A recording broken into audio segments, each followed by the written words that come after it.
Assalamualaikum warahmatullahi wabarakatuh. Perkenalkan, nama saya Adlina Nurrohma. Saya mahasiswa Universitas Pelita Bangsa dari kelas PGSD 21C1A, Prodi PGSD dengan NIM 132110066. Di video kali ini saya akan menjelaskan tentang pembelajaran holistik untuk memenuhi salah satu tugas mata kuliah pendidikan terpadu dengan dosen pengampu Ibu Titin Sunaryati, SPDI, MPD. Untuk selanjutnya, simak video saya ya sampai dengan selesai. Terima kasih. Ya, di sini saya akan menjelaskan tentang pembelajaran holistik. Yang pertama, konsep pembelajaran holistik. Kata holistik berasal dari kata holisme. Kata holisme pertama kali digunakan oleh J.C. Smoot pada tahun 1926 dalam tulisannya yang berjudul Holism and Evolution. Bahwa asal kata holisme diambil dari bahasa Yunani holos, yang berarti semua atau keseluruhan. Smoot mendefinisikan holisme sebagai sebuah kecenderungan alam untuk membentuk sesuatu yang utuh, sehingga sesuatu tersebut lebih besar daripada sekedar gabungan-gabungan bagian hasil evolusi, menurut Nobira tahun 2012. Selanjutnya, pembelajaran holistik adalah turunan dari konsep pembelajaran holistic learning yang merupakan suatu filsafat pendidikan yang berangkat dari pemikiran bahwa pada dasarnya seorang individu dapat menemukan identitas, makna, dan tujuan hidup melalui hubungannya dengan masyarakat, lingkungan alam, dan nilai-nilai spiritual. Pendidikan holistik sebetulnya bukan hal yang baru. Beberapa tokoh perintis pendidikan holistik diantaranya yaitu Jean Rousseau, Ralph Waldo Emerson, Henry Thoreau, Bronson Alcott, Johann Pestalozzi, Friedrich Froebel, dan Francisco Ferrer.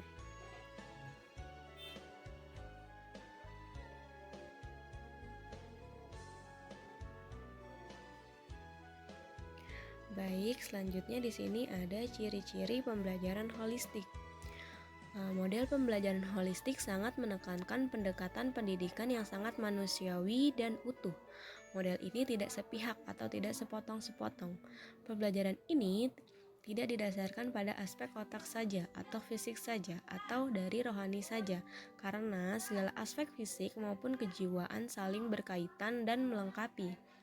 Menurut Rubianto tahun 2010, terdapat 9 ciri pembelajaran holistik, yaitu A. Pembelajaran diarahkan agar siswa menyadari akan keunikan dirinya dengan segala potensinya.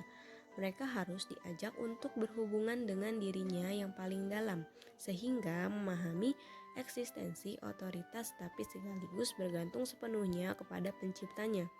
Yang B. Pembelajaran tidak hanya mengembangkan cara berpikir analitis atau linier, tapi juga intuitif. Yang C. Pembelajaran berkewajiban menumbuh kembangkan potensi kecerdasan jamak. Yang D. Pembelajaran berkewajiban menyadarkan siswa tentang keterkaitannya dengan komunitasnya, sehingga mereka tak boleh mengabaikan tradisi, budaya, kerjasama, hubungan manusiawi, serta pemenuhan kebutuhan yang tepat guna. Yang E. Pembelajaran berkewajiban mengajak siswa untuk menyadari hubungannya dengan bumi dan masyarakat non-manusia seperti hewan, tumbuhan, dan benda-benda tak bernyawa, air, udara, tanah, sehingga mereka memiliki kesadaran ekologis. Yang F.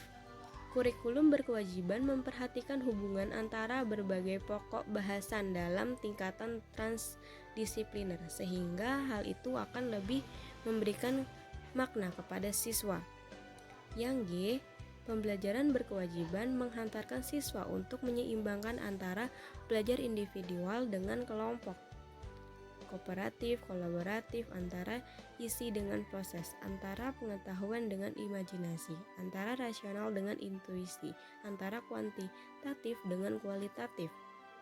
Yang H, pembelajaran adalah sesuatu yang tumbuh, menemukan, dan memperluas cakrawala.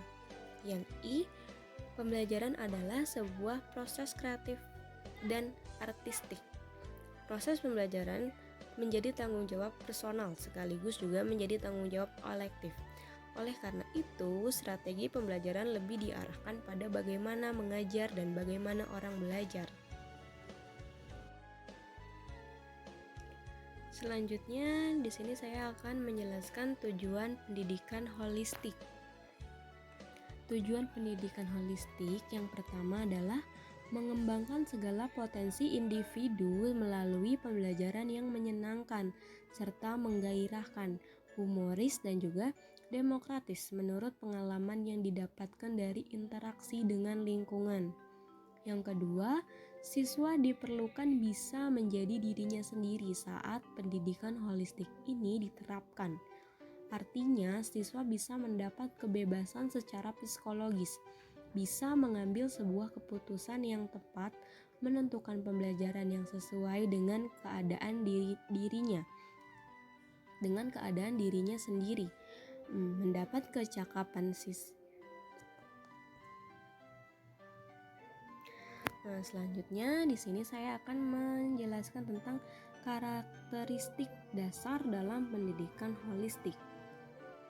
Pendidikan holistik memiliki karakteristik dasar dan tersirat dalam pendidikan holistik, diantaranya seperti yang telah dikemukakan oleh Rinke dalam Jones P. Miller, yaitu yang pertama, pendidikan holistik menggunakan metode yang bervariasi untuk mempertemukan kebutuhan pembelajar, pendidik, dan situasi pembelajaran. Yang kedua, pendidikan holistik membantu pembelajar untuk mencapai potensi unik dan menyelenggarakan pembelajaran sebagai proses sepanjang hayat. Yang ketiga, pendidikan holistik menyusun lingkungan pembelajaran untuk meningkatkan potensi kreatif dan pengetahuan dari pemikiran manusia. Lingkungan pembelajaran dapat berupa dalam kelas dan luar kelas, lingkungan budaya, sosial, dan lingkungan alam. Dan yang keempat, strategi evaluasi meliputi seluruh individu yang terlibat dalam proses belajar mengajar.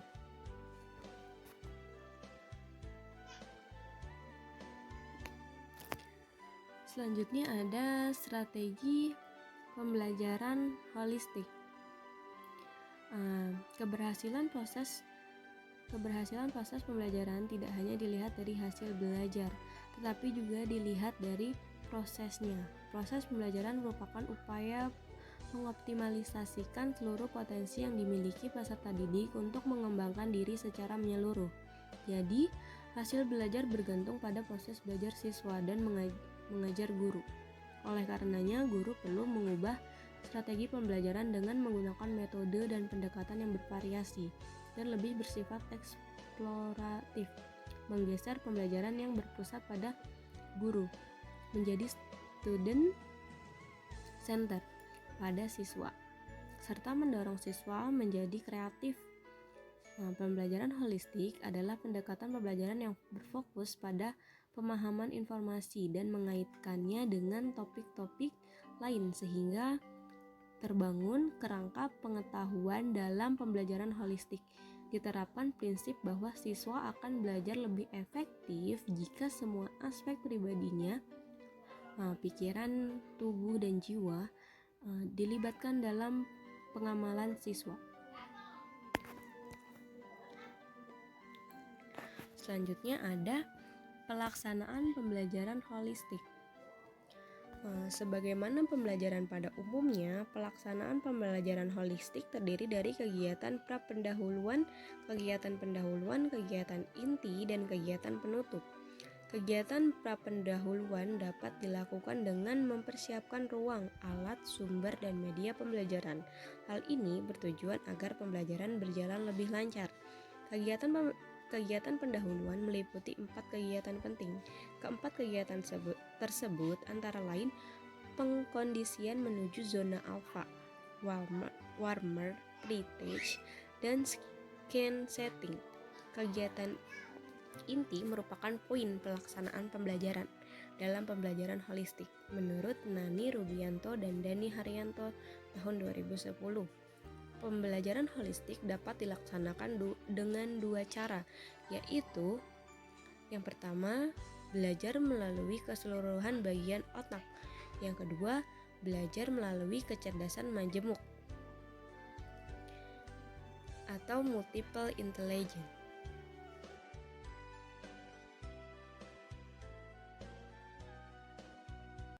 Terima kasih, kurang lebihnya saya mohon maaf. Wassalamualaikum warahmatullahi wabarakatuh. Sampai jumpa di video selanjutnya. Terima kasih.